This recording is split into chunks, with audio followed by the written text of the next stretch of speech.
कानाचा फोन आला का दादा चिक्या पण बेमार पडलाय, चिक्या पण बेमार पडलाय. बोलो ठीक आहे, चला आता चिक्या बी बेमार पडलाय, इकडून घोटचा सर्जा बी बेमार पडलाय. एकच वेळेला दोन्ही नंदी बेमार पडले म्हणजे आम्हाला समजलं काय लोकांनी काहीतरी आता नक्की खरं काय ना खोटं काय याच्यामध्ये. लगेच 2 दिवसांनी नंदी बरा होतोय तुमचा.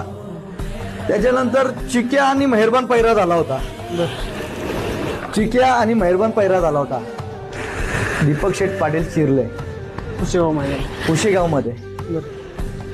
मेहरबान फक्त त्या चिक्याच्या मालकामुळे पळाला नाही त्या मैदानामध्ये. मेहरबान घोटच्या सर्जाला कुठे कमजोर नाहीये.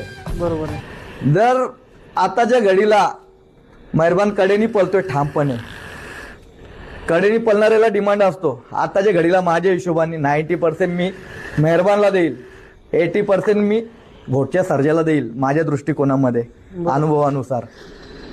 आज चिक्यावाल्यांनी सुद्धा त्यांना फसवला ना. बरोबर आहे. आज तो नंदी घरी बसला, घरी बसून राहिला. काय झाला, मोठं मैदान होतं त्या मोठं मैदान होतं, तो घरी बसून राहिला. त्यांनी त्या हात पाय जोडले यांच्याकडे. काय आम्ही आटीला फोन केला, सगळा केला. मग जर तुमचा नंदी बेमार